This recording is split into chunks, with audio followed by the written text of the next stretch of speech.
أعوذ بالله من الشيطان الرجيم. بسم الله الرحمن الرحيم.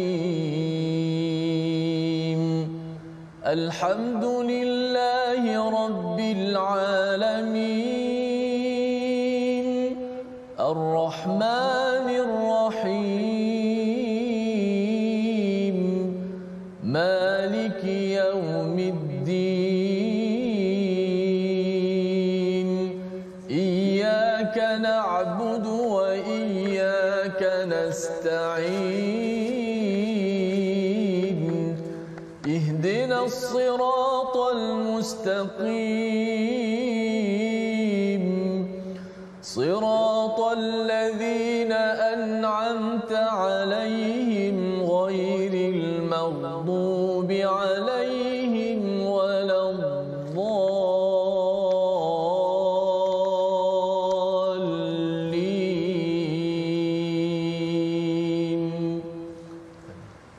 Assalamualaikum warahmatullahi wabarakatuh. Alhamdulillah wassalatu wassalamu ala Rasulillah wa ala alihi wa man wala syada la ilaha illallah syadana Muhammadan abduhu wa rasuluhu. Allahumma salli ala sayidina Muhammad wa ala alihi wa sahbihi ajma'in. Amma ba'du. Apa khabar tuan-tuan dan puan yang dirahmati Allah sekalian?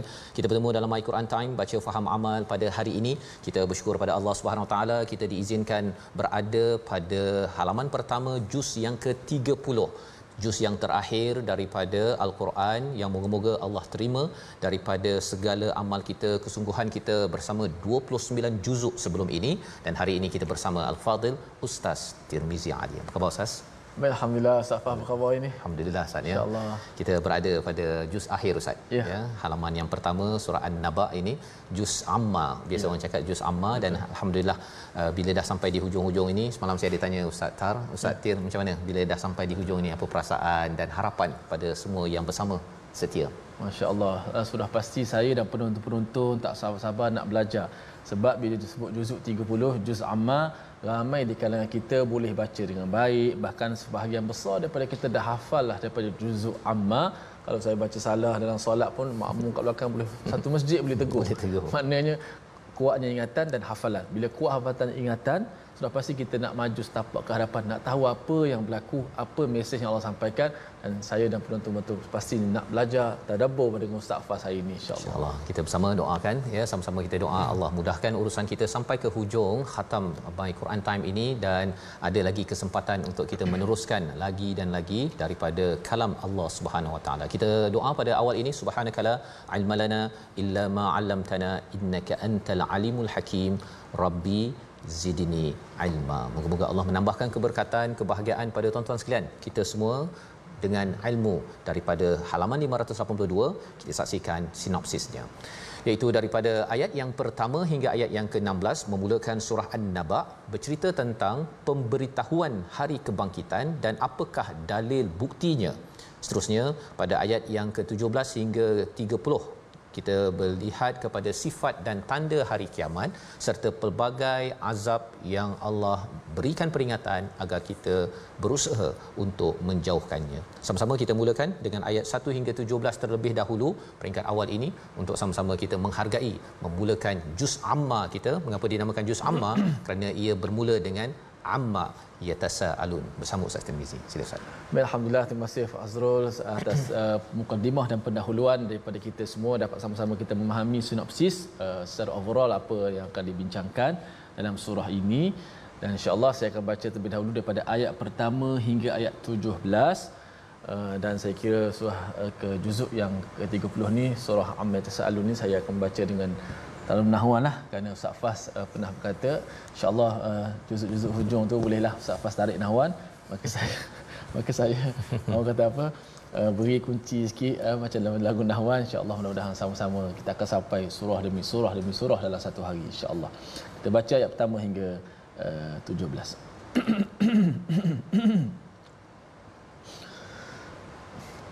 أعوذ بالله من الشيطان الرجيم. بسم الله الرحمن الرحيم. عما يتساءلون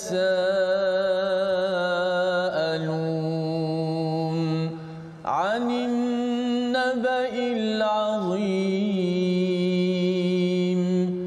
الذي هم فيه مختلفون كلا سيعلمون ثم كلا سيعلمون ألم نجعل الأرض مهادا والجبال أوتادا وخلقناكم أزواجا وجعلنا نومكم سباتا وجعلنا الليل لباسا وجعلنا النهار معاشا وبنينا فوقكم سبعا شدادا وجعلنا سراجا وهاجا وأنزلنا من المعصرات ماء ثجاجا لنخرج به حبا ونباتا وجنات ألفافا إن يوم الفصل كان ميقاتا. Surah Al-Azim, begitulah bacaan daripada ayat yang pertama hingga ayat yang ke-17 untuk sama-sama kita melihat kepada amma yatasaalun, iaitu tentang apakah mereka bertanya-tanya. Allah membawakan satu fenomena di kalangan orang-orang musyrik di Mekah itu apabila mereka ini saling bertanya antara satu sama lain, dan bila mereka bertanya antara satu sama lain ini bukanlah kerana mereka nak mendapatkan jawapan, tapi pertanyaan mereka ini adalah untuk menyindir, untuk menghina tentang suatu perkara yang besar, iaitu anin naba'il azim, satu berita yang besar. Dalam al-Quran kita ada istilah naba dan kita ada istilah khabar. Ya, kalau bercakap tentang khabar ustaznya, contohnya kedai tutup pukul 9, ataupun kalau katakan saya makan Maggi, itu adalah khabar, ya, perkara yang menjadi perkara yang berita, tetapi berita yang kecil. Bila bercakap tentang naba ini adalah berita yang besar, berita yang menyebabkan orang mengambil perhatian. Contohnya bercakap tentang COVID-19 contohnya, ataupun kita bercakap berita besar tentang suatu perkara melibatkan sesebuah negara ataupun negeri, maka itu dinamakan sebagai naba'il azim. Yang Allah bawakan di sini, berita besar ini merujuk kepada apa? Tentang hari kiamat itu sendiri. Jadi ayat pertama dan kedua ini menceritakan tentang ada sekumpulan manusia, ya, yang sentiasa bertanya-tanya, dan mereka bertanya-tanya itu allazi hum fihi mukhtalifun, iaitu yang mereka ragu itu mereka saling berselisih. Mereka saling berselisih, ikhtilaf ini maksudnya mereka berbeza pendapat. Ada yang kata bahawa kiamat ni sebenarnya mungkin tahun berapa? Tahun 2026, ada yang kata mungkin 50 tahun lagi, ataupun kata mungkin kiamat ni tak ada, ataupun macam-macam. Sehingga kan mereka berborak, bertanya perkara tersebut, menyebabkan bukan bertambah iman tetapi merosakkan keimanan mereka kepada hari akhirat. Maka jawapan Allah respon kepada perkara ini pada ayat yang keempat, kalla sayalamun, nanti mereka akan tahu, dan thumma kalla sayalamun, nanti mereka akan tahu. Bila dalam hidup kita ustaznya, bila ayah cakap tolong tutup TV, sekali je kan, tapi kalau dah kali kedua tolong tutup TV, kan, maksudnya itu dah mula dah nak marah ataupun nak tegaskan mesej yang sedang diberikan bahawa mereka akan tahu, ya, dan kemudian mereka akan tahu tentang perkara ini sebagai satu ancaman daripada Allah Subhanahu Wa Taala bila bertanya dan berbincang tetapi untuk bertelingkah, bukan bertanya dan berbincang untuk bersatu dan makin lagi menyerah kepada Allah Subhanahu Wa Taala. Ini pelajaran yang perlu kita ambil dalam hal kehidupan kita sekarang. Kadang-kadang ada orang bertanya ustaznya sekadar nak berhujah aja, nak nyatakan saya betul, saya menang, berbanding dengan tanya itu nak dapatkan maklumat dan akhirnya sebenarnya saya akan menyerah diri saya kepada kebenaran dan akan terus berbuat kebaikan. Maka Allah beritahu kepada membawakan bukti sayalamun, kalau kita tengok ayat nombor 4 tu, kala sayalamun, apakah perkara yang mereka akan tahu. Pertama, Allah bawakan daripada alam maya pada kita ini bukti-bukti bermula daripada ayat nombor 6, iaitu yang pertama apa? Alam naj'alil arda mihada, bukankah kami telah menjadikan bumi ini sebagai hamparan. Mihada ini ada kaitan dengan mahdi, buaian Ustaz ya, sesuatu yang relax, tenang, macam naik buaian, baby naik buaian tersebut, dia relax, tenang dan boleh tidur. Inilah bumi yang Allah jadikan. Bercakap tentang perkara ini, mengapa ia dibawakan bukti ini? Kerana manusia mengambil manfaat daripada bumi yang dihamparkan. Kita boleh naik kereta, tak pula terpelanting kereta kita kerana hamparan itu boleh kita jalan Ustaz ya, dan dalam masa yang sama ada graviti ya, yang menyebabkan kita tak adalah, kalau kita tengok bumi bulat, kalau kita Ustaz naik kereta kan terpelanting ke sana kan, ataupun saya terpelanting sampai ke New York ke, tidak. Itu adalah satu hamparan yang selesa, yang disiapkan sekali dengan graviti untuk kita selesa berada di atas bumi ini. Allah bawakan perkara ini untuk kembali balik kepada perbincangan mereka. Mereka persoalkan Allah, nampak sangat macamlah mereka power, kuat, tetapi sebenarnya apa? Mereka tak kuat pun. Mereka tak boleh pun menjadikan bumi yang terhampar ini. Nombor 1, wal jibala autada, dan demi gunung yang menjadi pasak. Gunung yang menjadi pasak. Allah yang jadikan pasak tersebut ya, jadikan pasak tersebut. Jadi bila mereka persoalkan Tuhan jadikan pasak, boleh ke Tuhan menjadikan kiamat? Itu sebagai tanda kesombongan. Kerana tak ada seorang pun yang boleh menjadikan jibal itu ataupun gunung itu sebagai pasak yang akan menjadikan stabil bagi bumi yang ada ini. Seterusnya Allah menyatakan pada ayat nombor 8, dan kami ciptakan kamu ini berpasang-pasangan. Pasangan pun dia orang tak boleh kawal Ustaz. Ya. Macam kita Ustaz kan. Nah, kalau katakan Ustaz berkahwin dengan orang Tanjung Karang contohnya kan, kita tak boleh kawal pun kan. Dulu kita rasa macam begitu, akhirnya bersama dengan orang Tanjung Karang contohlah Ustaz kan. Nak ceritanya apa? Manusia ini lemah Ustaz. Lemah kan. Kita tak boleh kawal kita akan berpasangan ataupun bertemu pasangan suami isteri kita dengan siapa. Ya. Jadi bila Allah menyatakan kami menciptakan kamu daripada berpasang-pasangan, orang-orang yang bukan Islam pun mereka ada pasangan suami isteri dan sebagainya, kamu pun tak boleh pilih, kamu tak ada kontrol, kawalan. Kemudian kamu ingin bertelingkah nak mempersoalkan balik kepada Allah yang esa, yang satu-satunya tidak ada pasangan, yang menciptakan pasangan kepada kamu. Wa ja'alna naumakum subata, dan kami jadikan tidur kamu sebagai rehat. Tidur kita menyebabkan proses detoxification, membuang racun dalam badan kita. Kalau kita stres waktu siang, akhirnya kita boleh cut off, putuskan stres kita itu dengan kita tidur. Maka Allah kata bahawa sebenarnya kami ciptakan ini, kamu pun tak mampu untuk mencipta tidur Ustaz ya. Nak tahu mampu tak mampu, ada orang yang tak boleh tidur Ustaz. Tak boleh tidur sampai ke pagi, dapat tidur setengah jam ataupun 1 jam sahaja pun dia dah rasa nikmat sangat, tapi bagi setengah orang sikit dia tidur kan. Tidur ini sendiri pun adalah sebagai satu makhluk Allah ciptakan, ada fungsi. Dalam masa yang sama Allah nak nyatakan bahawa kalau Allah boleh ciptakan tidur, Allah boleh matikan kamu, dan kemudian bila kamu bangkit, Allah boleh bangkitkan balik kamu bila sampai suatu hari nanti bertemu Allah Subhanahu Wa Taala. Apa lagi? Allah nyatakan pada ayat nombor 10, kita baca sehingga ayat yang ke-15, di mana Allah bawakan bertubi-tubi bukti-bukti kehebatan Allah, bahawa kita ini manusia yang kerdil, yang kecil, dan kalau Allah boleh cipta segala-galanya ini, Allah boleh cipta satu alam lain, alam akhirat, bahawa ianya mudah bagi Allah Subhanahu Wa Taala. Kita baca sekali lagi ayat 10 hingga ayat yang ke-15 bersama Ustaz Tirmizi. Silakan Ustaz. Baik, jom kita pasakkan ayat ke-10 hingga ayat yang ke-15, bagaimana menceritakan kehebatan Allah Subhanahu Wa Taala, dan selepas tu ada cerita-cerita yang lebih besar yang Allah Subhanahu Wa Taala sampaikan kepada kita semua. Ayat yang ke-10 hingga 15. A'udzubillahi. Wa ja'alna al-laila libasan wa ja'alna an-nahara ma'ashan wa banayna fawqakum sab'an shidada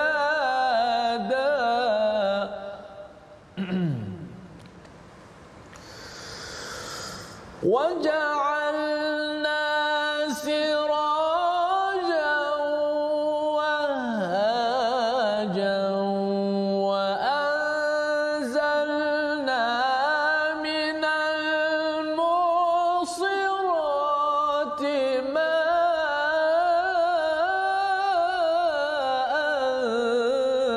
ثجاجا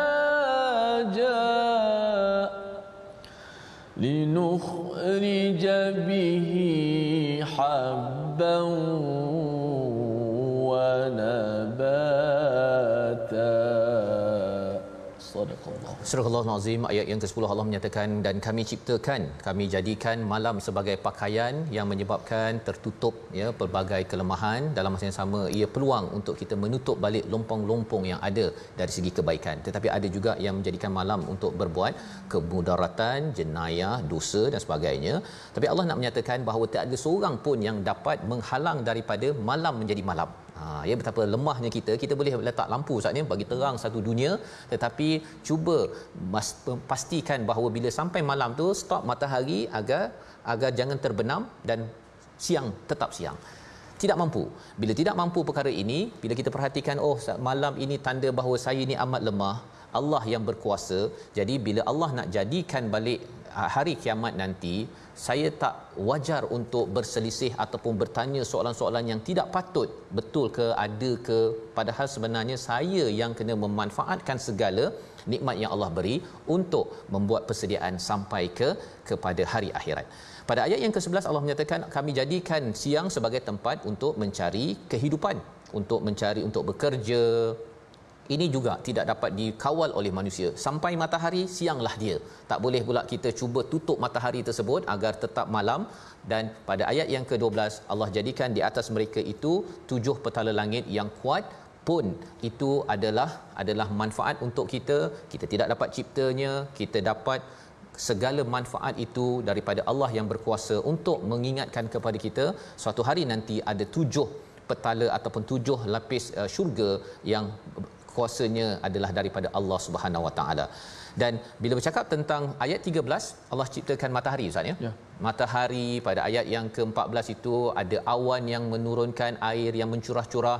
Bila ada matahari dan air, bila dia berjumpa kepada tanah Ustaz, jadilah fotosintesis. Ini fotosintesis kalau belajar sains tu, inilah ayatnya kan. Jadi ada yang kata bahawa saya belajar sains tinggi. Sebenarnya Allah dah cakap 1400 tahun yang lepas, gabungan matahari air ini maka linukhrija bihi habban wa nabata, menumbuhkan apa? Gandum-gandum padi, habba, dan juga pokok-pokok ya, sayuran apa sebagainya daripada gabungan cahaya matahari dan air yang masuk ke dalam tanah yang ada di bumi ini. Jadi bila Allah beritahu begini, nak menunjukkan matahari kita tak dapat kawal, air pun kalau dah kemarau di padang pasir Ustaznya, tak ada siapa yang boleh mencipta air. Selalu berdoa pada Allah untuk turunkan air. Orang yang lemah begini kalau masih lagi mempersoalkan mampu ke, betul ke Allah boleh cipta hari akhirat dan akhirnya memberi balasan-balasan kepada kita, itu adalah tanda betapa orang ni tak ada fikir. Lebih kurang gitu ya. Jadi bila Allah berkata pada ayat 4 kalla sayalamun, bila gunakan pemikiran kita melihat kepada apa? Wa jannatin alfafa, iaitu kebun yang rendang itu, kita tengok kebun yang cantik, kita akan teringat sebenarnya Allah yang sama boleh mencipta jannah, iaitu kebun-kebun di syurga nanti suatu hari nanti, dan itu tidak mustahil. Saya tidak akan ragu-ragu lagi, tetapi yang lebih penting, saya layak tak untuk mendapat jannah apabila sampai di akhirat nanti? Sudah cukupkah persediaan saya?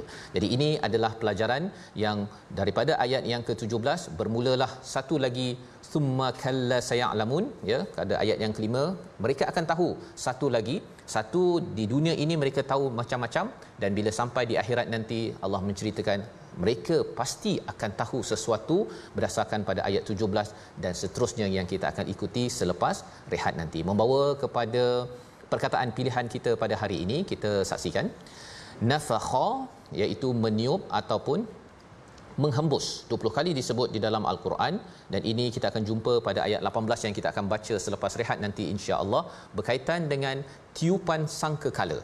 Maksudnya satu ilmu yang berada di bumi ini, bila melihat pada gunung, melihat kepada pokok, matahari dan sebagainya. Dan satu lagi ilmu yang Allah cakap summa kalla sayalamun, mereka pasti akan tahu perkara itu apa bila sampai satu masa yang dinamakan sebagai yaumal fasl pada ayat yang ke-17 sebentar tadi, dan kita akan perhatikan selepas rehat nanti. My Quran Time, baca, faham, amal, insya-Allah.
Bukankah kami telah menjadikan bumi terbentang luas ini sebagai hamparan dan gunung ganang sebagai pasaknya, dan kami jadikan kamu berpasang-pasangan dan jadikan tidur kamu untuk berehat, serta kami jadikan malam dengan kegelapan sebagai pakaian yang melindungi. Inilah deretan ayat Allah Subhanahu Wa Taala menyebut tentang kekuasaan dan kehebatan Allah Subhanahu Wa Taala, bukan sahaja menempelak golongan kafir yang ingkar pada ketika itu. Mudah-mudahan mampu memasakkan kita dalam hati kita semua, sama-sama kita menginsafi diri, untuk sama-sama kita akan sedar bahawa kita akan dikembalikan kepada Allah Subhanahu Wa Taala. Alhamdulillah, begitulah. Terima kasih kepada semua penonton My Quran Time. Terus di dalam My Quran Time, baca, faham, amal. Dan sahabat-sahabat kita macam mimpi dah. Macam mimpi masuk juzuk 30 dah. Betul Ustaz. Kan, saya pasti yang mereka yang follow daripada awal sampai sekarang rasa macam mimpi. Sehari satu muka surat, mungkin selepas ini akan datang mungkin sehari separuh ataupun suku, untuk menambahkan lagi infak insya-Allah, impaknya insya-Allah. Alhamdulillah, kita yang ngaji sikit tajwid sebelum kita nak meneruskan bahagian yang getir pada bahagian yang kedua surah An-Naba ini. Kita lihat slide kita. Wasuyiratil jibalu fakanat saraba. Sempurnakan bacaan secara izhar pada dua kalimah, pada dua perkataan. Maksudnya fakanat dan saraba. Ada huruf ta mati pada hujung perkataan fakanat. Ada huruf ta mati bertemu dengan huruf sin. Huruf ta dan sin ni, sahabat-sahabat sekalian, huruf yang kita kata dekat dia punya makhrajnya. Ta di hujung lidah, tapi di bahagian atas, gusi pengikat gigi atas. Sin hujung lidah juga, tapi di belakang gigi bawah. Maka dia ada angin hamas pula. Dua-dua ada hamas. Maka bila sebut sini memang kena hati-hati. Nampak macam mana riwayat yang kita baca, Imam Hafs an Asim membaca dengan izhar. Maksudnya dijelaskan ta mati. Fakanat saraba. Ta tu dimatikan. Bila ta tu dimati, kena bunyi hamas dah. Kena bunyi hamas, ada angin. Hamas tu maksud angin yang dilepaskan, udara. Kemudian nak masuk sin yang juga ada angin dan udara. Banyak sekali kesalahan berlaku sini, orang borong sekali. Dia baca macam mana? Wasuyiratil jibalu fakanat saraba. Fakanat saraba. Seolah-olah bunyi ta tu dah dimasukkan ke dalam sin. Fakanat, senang kan? Ta kan ada angin, sin ada angin, masuk sekali. Tapi tak boleh. Kesalahan kalau kita baca begitu, kesalahan bukan kesalahan yang biasa-biasa. Dia melibatkan usul. Kalau bacaan imam lain dibaca secara idgham. Idgham maksudnya ta dimasukkan ke dalam sin, senang. Fakanas saraba. Itu idgham, masukkan dalam sa. Tapi di sini kita membaca secara izhar, bacaan yang asal. Maksudnya ta tu dimatikan, bunyikan sifat ta yang mati. Sebab tu kalau kita lihat di mushaf, huruf ta yang mati itu ada tanda mati pula di atas, dan tidak ada sebarang tanda tasydid di atas huruf sin yang menandakan kita kena baca secara total. Ta itu diizharkan, dijelaskan mati, kemudian ambil sin yang berbaris di atas. Maka kena hati-hati, slowkan sedikit, perlahankan sikit suara, masuk perlahankan pergerakan. Jangan cepat sebut, maka kita dah baca secara idgham. Baca secara izhar. Fakanat saraba, fakanat saraba, fakanat saraba, fakanat saraba, fakanat saraba. Ta pun bunyi mati, ta pun bunyi mati, sin pun bunyi angin sin. Ta ada angin dia, sin ada angin dia. Wallahu alam. Ustaz Fas. Terima kasih ucapkan pada Fadil Ustaz Tirmizi ya, bagaimana membaca ta dan sa tadi Ustaz ya, ta dan sin tadi, dan moga-moga ia memberikan semangat lagi kepada kita untuk membaca dengan jelas, dan harapnya bila kita sudah masuk juz yang ke-30 ini, biasa orang cakap juz 30 ni juz dah khatam Ustaz ya, tapi khatam tadabbur ini harapnya ia memberi satu inspirasi kepada kita terus istiqamah, dan kita ingin bukan sekadar untuk diri kita saja tapi untuk ahli keluarga kita, untuk kita terus dipimpin hidayah oleh Allah Subhanahu Wa Taala. Kita ingin meneruskan pada halaman 582 ini pada ayat yang ke-17 kita sudah baca, tapi kita akan ulang daripada ayat 17 hingga ayat yang ke-30 berkaitan dengan apa lagi yang akan diketahui bila Allah menyatakan thumma kalla sayalamun, nanti nescaya mereka akan mengetahui. Apakah ilmu-ilmu yang Allah bawakan secara advance, lebih awal lagi kepada kita, kepada semua, agar kita jangan terlambat dalam menghadapi, memahami hari pembalasan yang digelar sebagai Naba'il Azim, satu berita besar yang perlu dibuat persediaan. Ayat 17 hingga 30 kita baca bersama Al-Fadhil Ustaz Tirmizi. Silakan Ustaz. Baik, alhamdulillah Ustaz Fas, kita nak sambung bacaan bahagian kedua kita ayat 17 hingga 30 dengan nahwan insya-Allah. Ada sahabat-sahabat kita di video Facebook dia kata bukan sekadar mimpi tapi sedih Ustaz, nak habis juz 30 dah. Apatah lagi juz 30 ke atas ni banyak cerita tentang kiamat, tentang azab dan juga syurga. Sudah pasti kita mendoakan Allah Subhanahu Wa Taala tidak akan sia-siakan orang beriman dan amal soleh insya-Allah. Amin. Kita baca ayat 17 hingga 30. أعوذ بالله من الشيطان الرجيم إن يوم الفصل كان ميقاتا يوم ينفخ في الصور فتأتون أفواجا وفتحت السماء فكانت أبوابا وسيرت الجبال فكانت سرابا إن جهنم كانت مرصادا للطاغين مآبا لابثين فيها أحقابا لا يذوقون فيها بردا ولا شرابا إلا حميما وغساقا جزاء وفاقا إنهم كانوا لا يرجون حسابا وكذبوا بآياتنا كذابا وكل شيء أحصيناه كتابا فذوقوا فلن نزيدكم إلا عذابا صدق الله العظيم. Surah Al-Nazim, gitulah bacaan ayat 17 hingga 30 untuk kita melihat kepada bahagian yang seterusnya. Bila Allah membawakan sebentar tadi sebelum rehat, kita melihat kepada ayat hingga ayat 16 itu bukti-bukti di sekitar kita untuk kita mengetahui bahawa kalau katakan perkara-perkara ini mustahil kita dapat cipta. Kita melihat matahari, waja'alna sirajan wahaja pada ayat 13, cuba cipta lampu yang sehebat matahari. ya, tidak mungkin ya, besar hebat macam mana lampu yang kita bina, yang kita hasilkan, bila matahari benderang sahaja maka akan sirna, akan hancurlah. Maksudnya segala lampu-lampu yang ada tidak dapat menandingi kepada sirajan wahaja.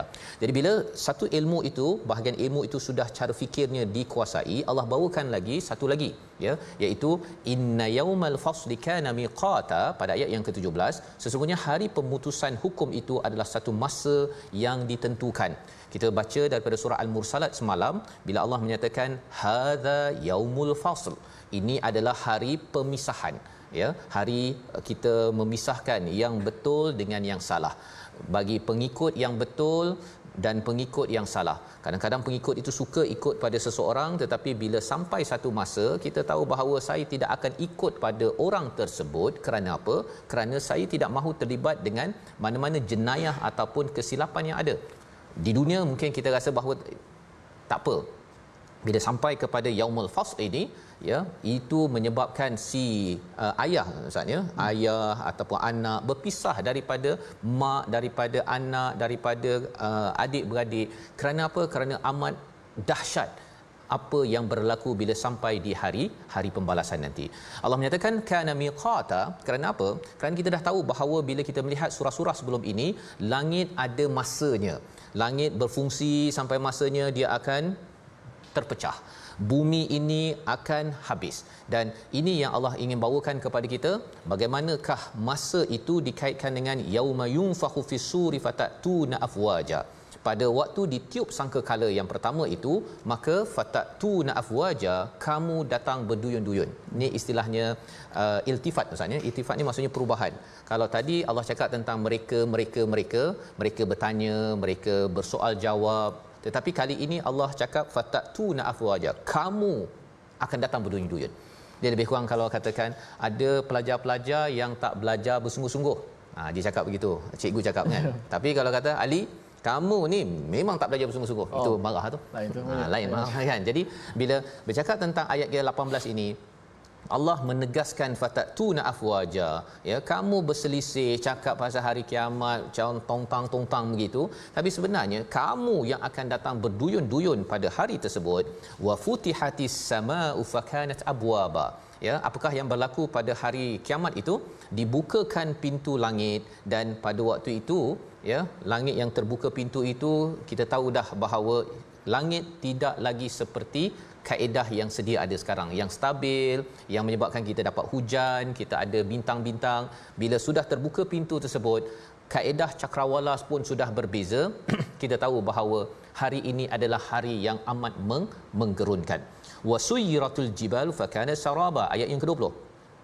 Gunung ganang akan jadi seperti fata morgana, sepatutnya menjadi pancang. Kalau katakan orang Arab ada kemah ustaz ya, kita pasang kemah ada dia punya pancang tu kan.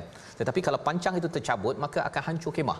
Maka gunung ini adalah pancang ataupun pasak kepada bumi, akan menjadi saraba, menjadi seperti fata morgana.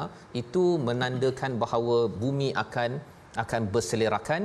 Inna jahannama kanat mirsada, dan jahannam itu pada waktu peristiwa yaumul fasl itu dia menjadi tempat intai. Apa maksud tempat intai? Mirsada maksudnya. Tempat intai maksudnya seorang itu, semua kita akan melalui neraka. Neraka tu mengintai saja. Orang itu tak lepas saja dia punya akaun dia tak lepas, maka dia akan zap terus sahaja. Mengintai. So, kalau kita tak selesa kan? Tak selesa. Dan ini pun tak selesa juga kan. Pasal dia memang intai saja, ada peluang saja, dia akan terus sahaja membaham siapa? Litarina ma'aba, iaitu kepada mereka yang melampau, yang derhaka dalam hidup ini, yang mempersoalkan, tidak membuat persediaan untuk menuju kepada hari akhirat. Labithina fiha ahqaba, menakutkan Ustaz ayat 23 ni ya. Mereka akan tinggal berapa lama? Ahqaba, dalam surah Al-Kahfi kita ada jumpa ahqaba ni lebih kurang 80 tahun lah Ustaz. Kalau kat dunia. Tetapi bila cakap tentang ahqaba 80 tahun dekat akhirat, satu tahun pun lebih kurang 1000 tahun, satu hari di akhirat lebih kurang 1000 tahun di dunia ini. Jadi kalau 80 tahun, tuan-tuan kita boleh bayangkan betapa panjangnya. Dan ada yang kata bahawa sebenarnya lepas dah habis 80 tahun dekat akhirat tu, habis neraka ke? Itu perbincangan Ustaz ya. dia nak habis 80 tahun tu pun ya, nak habis 10 tahun penjara pun kita dah merana kalau kita dengar seseorang dijatuhkan hukuman ustaz kan, 10 tahun ke 20 tahun ke. Ini ialah 80 tahun kali kali dengan 365 kali dengan 1000 tahun. Panjang.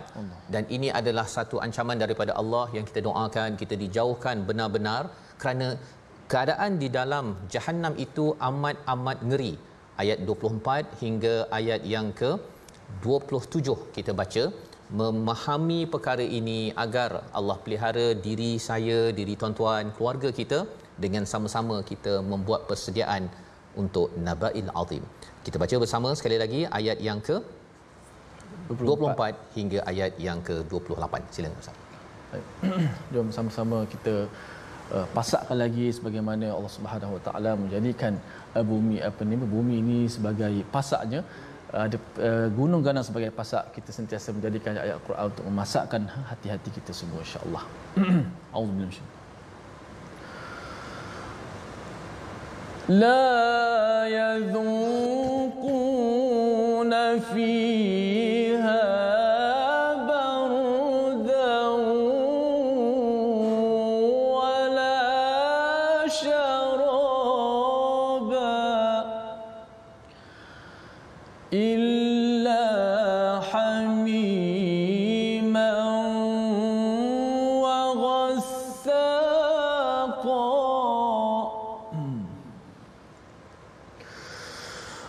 إلا حميما وغساقا جزاء وفاقا إنهم كانوا لا يرجون حسابا إنهم كانوا لا يرجون حسابا وكذبوا بآياتنا كذابا. صدق الله. Surah Al-Azim, Allah menyatakan apakah yang berlaku di Jahannam itu pada ayat yang ke-24, la yazuquna fiha bardan wala syaraba. Mereka tidak merasa sejuk dan tidak ada minuman. Ya, inilah yang berlaku kalau kita pergi ke padang pasir Ustaz ya. Orang-orang Arab bila mendengar ayat ini, mereka di padang pasir mereka mengharapkan apa? Bila panas mereka mengharapkan sejuk, bila haus mereka mengharapkan minuman.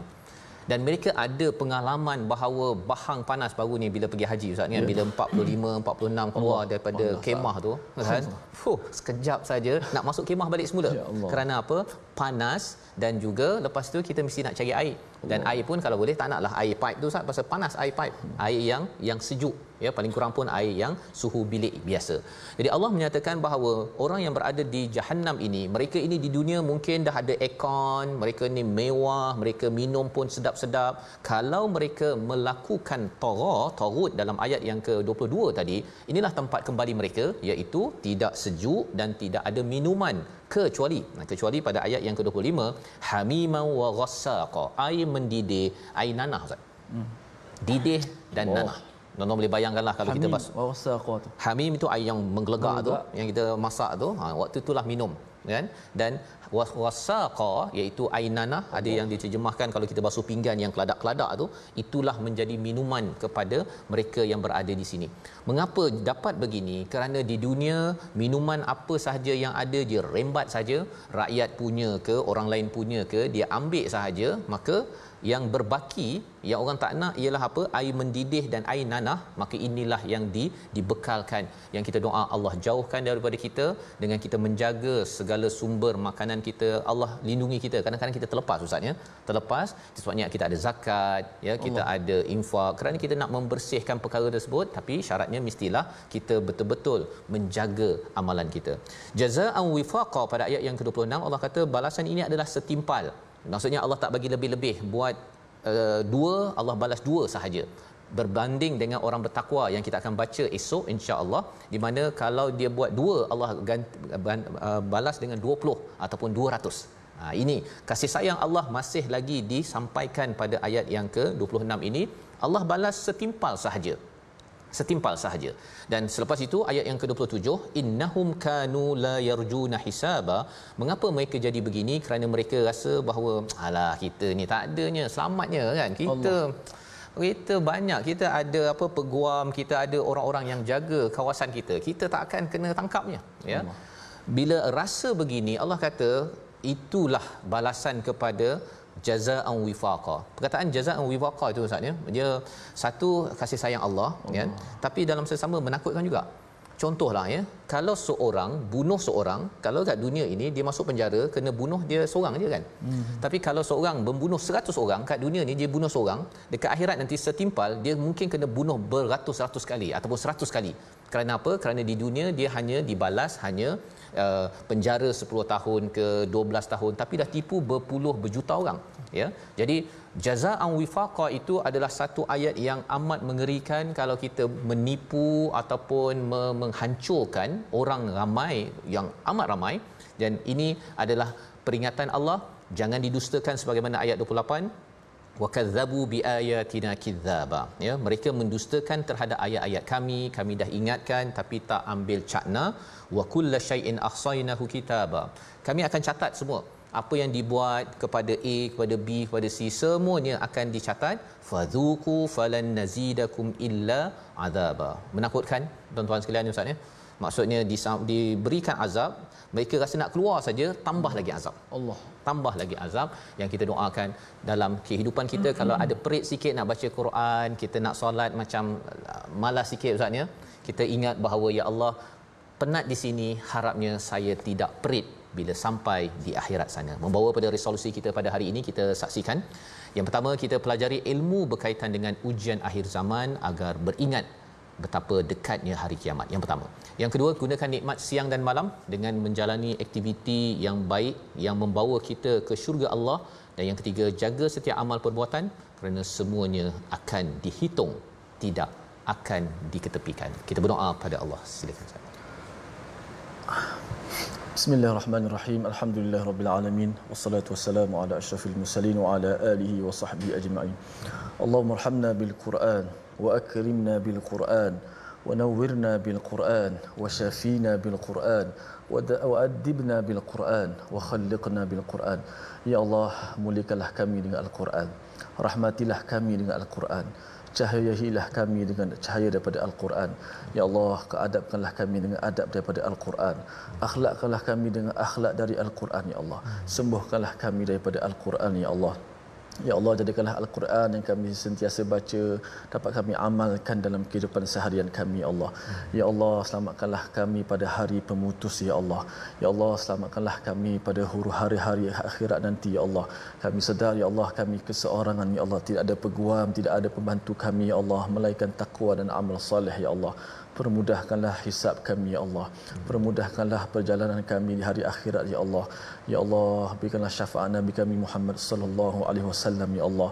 Jadikanlah Al-Quran yang kami baca juga sebagai syafaat kami di hari akhirat nanti, ya Allah.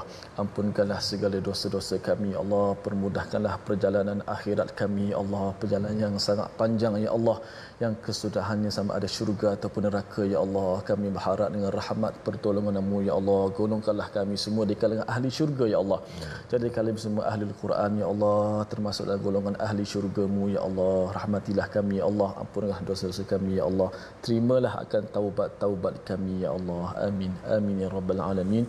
Wa sallallahu ala nabiyyina Muhammad wa ala alihi wa sahbihi wasallam. Walhamdulillah.